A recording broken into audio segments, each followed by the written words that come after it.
Hey, good morning. Today is Thursday, the 14th day of Kislev. 14th day of Kislev is a special day. It is the day of the Rebbe's wedding anniversary. The Rebbe said about this day that this is the day that connected me and you, meaning the Rebbe and us, which is, of course, being that the Rebbe married the daughter of the previous Rebbe, that made the Rebbe to be the successor, to be the seventh leader of the Chabad dynasty.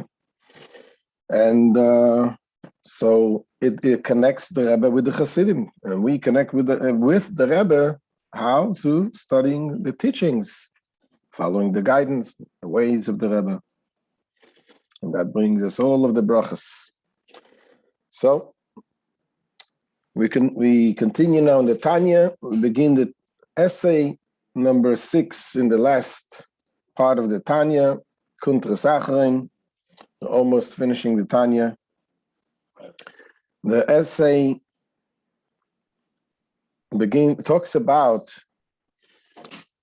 the specialty of the Torah and the studying of the laws of the Torah. As you remember, we mentioned yesterday and the day before, we talked about that with every mitzvah, what the mitzvahs do, they bring about the godliness in this world. And when you do a mitzvah, you bring the greatness. It is about refining this world. And the same thing is also through the Torah, through the study of the Torah. And even things, it was mentioned yesterday, even things in the Torah that are not relevant, still in a higher world, they are relevant. This we explained in length yesterday. Today, the Alter Rebbe in this essay is going to say that the Torah has even a greater level. And he begins by explaining what is the meaning that the Torah is the praise of Hashem. The Torah is the praise of God. So how exactly is the Torah praise of Hashem? If I can understand that when you read about the creation of the world, you read about the Exodus of Egypt, all the greatest miracles that it mentions in the Torah, that those are praise of Hashem. But the Torah has so much more, the details of the laws, of what is permissible, what is not. How exactly are those studying those details the praise of Hashem? So, Alter Rebbe actually begins this chapter by asking a question about King David. It says King David, when he called the Torah, and this was the songs, he referred to the Torah as the songs and praise of Hashem, King David was punished for that. So he was as if it is not a good thing that he did, calling the Torah that this is the praise of Hashem, songs of Hashem. And he asked the question, what's wrong with that? But first, he's going to explain why is the Torah called the praise of Hashem? Why is the Torah the song of Hashem?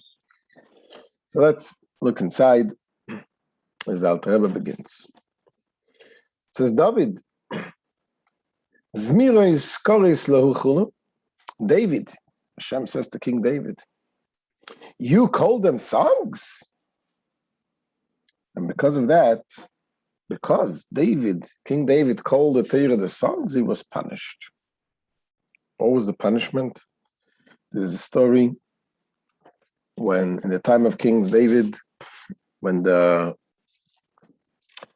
ark, the holy ark, was captured by the Philistines, and they were punished for that. There was plagues, and it was taken from one place to another place. Until finally, they decided to give it back, and King David brought the Oren, the holy ark. He told them to put it on the wagon, and there was a guy a Jew by the name Uzzah, that he saw that the ark was about to fall, so he put his hand to hold it up, and he died on the spot. And King David realized that there was something wrong with the whole thing. He's doing such a good thing, and someone is died in such an occasion. And he wanted to know what was wrong. What did you do wrong to deserve this? And Hashem told him that you called my Torah songs. It says King David said it in the Tehillim, Zmiros oyu lichukecha bebeis megurai. Your laws was my song in the places, the house of Megurai means also places where I was, places that I was fearful when King David was running away from place to place. He feared, he was afraid of what's going on, and then he realized when he had the Torah, this became like the song, and he called it the song. So he says, because of that, King David was punished. What was the punishment? The punishment was that he forgot a very simple law, a law that even children are supposed to know, and that is that the ark was not supposed to be on the wagon in the first place. You know, in the Torah, when Hashem divided the work between the Levites, there was wagons to place the whole tabernacle, all the things on the wagon, but one thing that the children of Kahas did not have any wagons, because they were supposed to carry the ark, and that they were supposed to carry on the shoulders with the special rods that were connected to the ark. And that King David forgot. That was the punishment, that he forgot a very simple thing. And as a result, Uzzah passed away, that he placed the ark on the wagon. So here, the Alter Rebbe in this chapter is going to explain a few things. So number one is going to explain what does it mean that he called the Torah the songs? How is the Torah considered to praise the songs? That's number one, and that's what we're going to be focusing today. And later on in the chapter, the Alter Rebbe is also going to explain what's wrong with calling it songs, and also what's the connection between the crime and the punishment, the crime, calling it the songs, and the punishment of forgetting this particular law. There must be a connection between them. This, the Alter Rebbe is going to explain later on in this chapter, but it begins with explaining what does it mean that when you tell that the Torah is considered the praise of Hashem, the song of Hashem. That's what the Alter Rebbe is going to explain today. So let us continue inside. Hine, says the Alter Rebbe, beZoya. In the Zoya, Shvacha de'iraisa urenana, we find the expression, the praise of the Torah and its song, that we do find that the Torah is considered a song and the praise of Hashem. Says the Alter Rebbe, we need to understand, what does that mean? How exactly is the Torah the praise of Hashem? Let us understand what is the praise of God. When a particular object is forbidden or permitted, how exactly does that express the praise of Hashem? To understand this, Alter Rebbe, that's what Alter Rebbe is going to focus today. And he says, "Wal derech ma godlu ma'asecha me'oid omku machshaveisecha." He says that a similar concept is implicit in the verse. How great are your works, O God? Your thoughts are very deep. Now, this verse says, we need to understand, it says, how great are your works? And your thoughts are very deep. It should say the other way around. It should say first, how deep are your thoughts? And then how great are your works? Because thoughts comes before action. First there's the thoughts, and then there's the mice in the action. Why does it say first, Magodlo ma'asecha, mo'idom k'machshavesecha? And that Rebbe is going to explain that the actions of Hashem reveal the deeper thoughts of Hashem. That's what Alter Rebbe is going to say. K'inei noida, as is known, shekol ha'olam ha'elyonim v'sachtonim tluim b'mitzvah achas. Is known that all of the worlds, the exalted and the lowly worlds, they all are dependent on the meticulous performance of a single mitzvah. Everything depends on a single mitzvah. Derech mashal. For example, im hakorban kosher nase yichud elyon ve'olim kol ha'olamais lekabel chayusam v'shifam.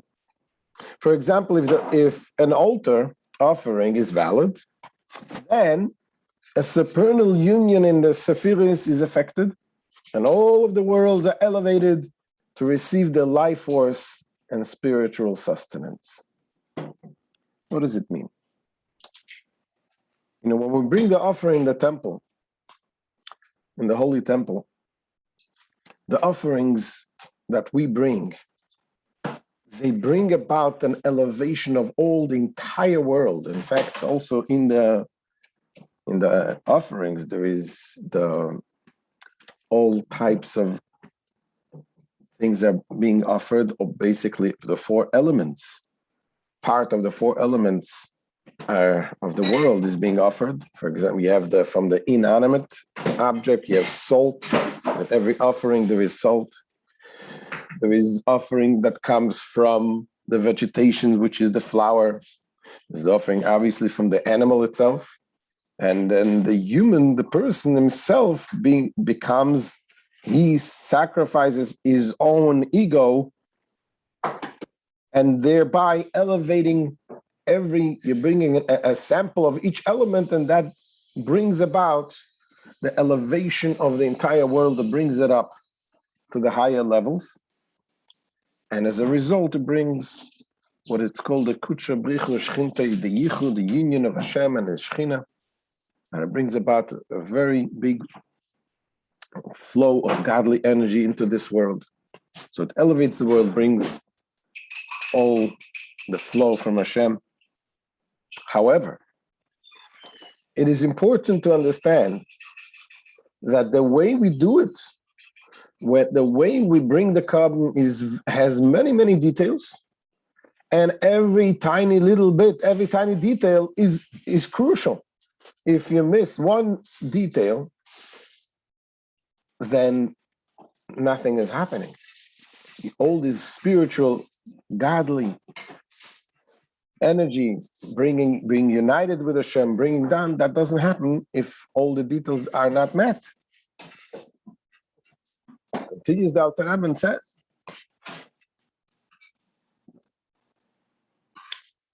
so he says, Derech mashal im hakorban kosher nase yichud elyon ve'olim kol ha'olamais lekabel chayusam v'shifam. So all of the worlds go up and they're elevated to receive their life force and spiritual sustenance.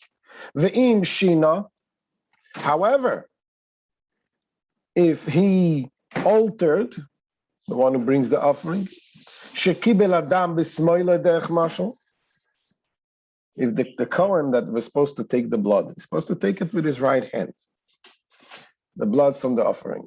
If he takes it with his left hand, for example, or if the blood that he takes it was not with the proper kosher vessel, the special vessel that he's supposed to take, or if there was a separation. What does mean a separation? The Kohen, when he works in the Holy Temple, is supposed to wear the special garments. He can bring his favorite t-shirt from home. There's a 4 garment that he wears, and the garments need to be straight on his body. And the 4 garments do not include socks, for example. He cannot. The Kohanim were working barefoot. So when he's doing the work in the holy temple, he's supposed to stand barefoot on the floor of the temple. If there is a separation, if there's a tiny little paper, let's say, on the floor, and he's standing on a paper, and there is a chatzitza, there's a separation between him, his foot, and the floor, then the whole thing is void. That like he didn't do anything. All of these spiritual accomplishments are not being done. That's what it says. Azai nizbat lo aliyas ha'olam v'chayusam v'shifam mechaya chaim oires baruch. Then all the elevations of the worlds that would have been accomplished, they are nullified. As is the life force and sustenance that they would have received from the source of life, the Ein Sof, blessed be He, that also doesn't work. So this is in the time of the temple. The same thing is true, it says Alter Rebbe in other mitzvahs, like things that are applied today as well. When you wear tefillin, what happens when we don the tefillin?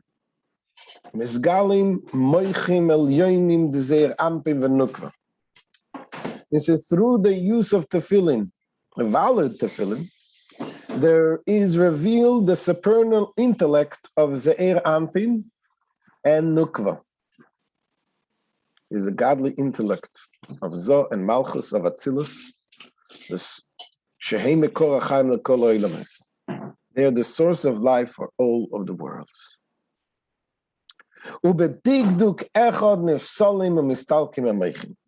And yet, through the omission of one required detail, they are invalidated and the intellect departs. What does it mean?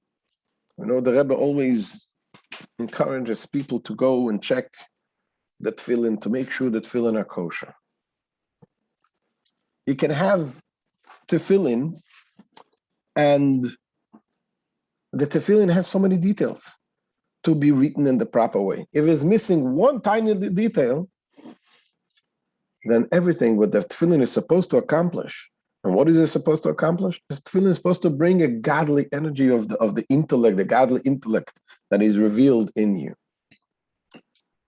When a person doesn't have the kosher tefillin, it can affect his health, and it can affect his spiritual health as well. Some things with the mezuzahs and so on. I remember there was once a story of an individual in Yerushalayim, a sofer. He was a scribe. And he was also a writer in a certain magazine that was issued in Yerushalayim. And they, at one point, they were writing something not favorably about the Rebbe, about other things. And the Rebbe mentioned to someone that to tell them that his tefillin are not kosher. And he went, and again, and he comes to the sofer, brings his tefillin. He himself was a sofer, but he checked it, and he gave it to other sofers. Says, the sofer says everything is kosher. Everything is kosher. And they said, what? The Rebbe says it's not kosher, it's kosher. They checked it again, and it was kosher. And then until someone told him, the Rebbe didn't tell you that the tefillin that you're wearing is not kosher. It says, he's tefillin and not kosher. So they went and they investigated him, how he's writing the tefillin. How he's writing the tefillin. So he says, I write the tefillin with everything very carefully, and I make sure before every time I write the name of Hashem, I go to the mikveh. And the thing was with the mezuzahs, in any case. So he goes to the mikveh every time. So they tell him, what do you mean? Every time you stop writing and you go to the mikveh? And he says, no. I make sure I leave the place. I leave the places of the name of Hashem open, and then I go to the mikveh, and then I fill in all the names of Hashem. He says, wait a second, you're doing this. That means that it's not kosher, because you're supposed to write it in the order. You cannot skip a word and come back and write the name of Hashem. In any case, the point is that the mezuzahs, the way it's written, how it's written, there's so many details that is important. And the way it's written with all the details, the thoughts that the sofer has, you're supposed to know who you're buying it from. And every detail has a big effect on the mezuzahs and on the tefillin. And this has an effect on all of the energy, godly energy that brings down. And similarly, the same applies to the detail required of the prohibitive commandments. And therefore, says the Alter Rebbe,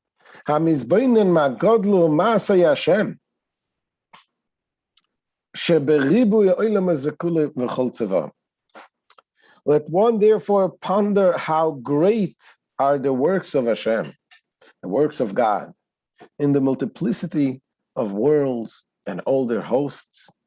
So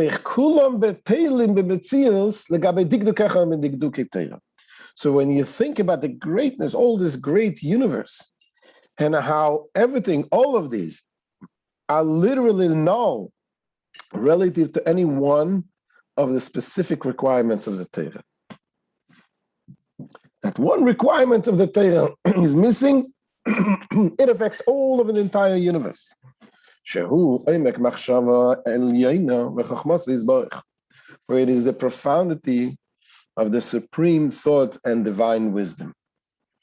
For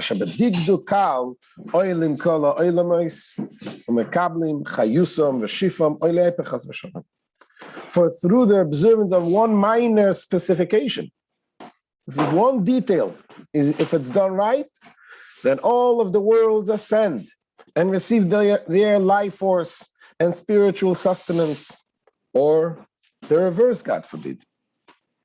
From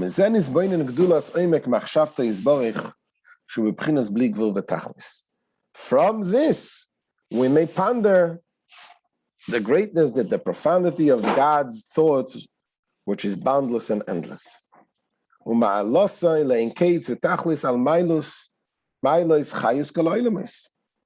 And which infinity transcends the vitality of all the worlds. Because the entire the vivifying power issues from a minor requirements of God's thoughts.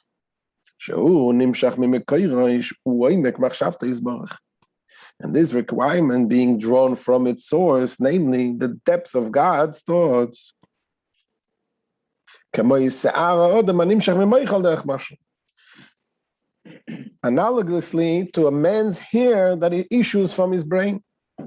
So the hair comes from the brain, and even though it is so reduced, but it's rooted in the brain, that's why it keeps growing. As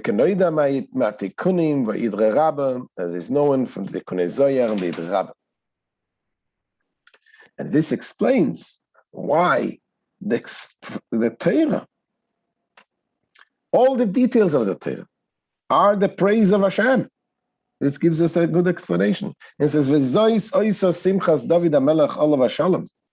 this was the delight of King David.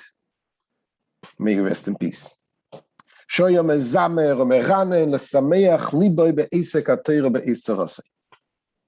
As he's saying, to gladden his heart in his Torah study during his time of anguish.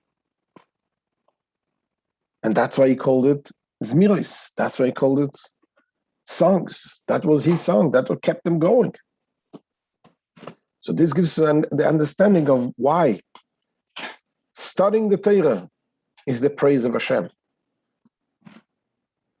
Tomorrow we're going to explain what was wrong with that statement, because King David was punished for that. For this, you have to come back tomorrow, Be'ezrat Hashem, and we'll see you 9 a.m. So thank you all for joining today. And a good Yom Tov. We should have only good psuris. And don't forget, invite more people. As we get along, we get about to finish the Tanya and start again the Tanya, Mitzvah Hashem, in a few days. So invite people to join us live and to join us and subscribe and in the YouTube channel. All the best.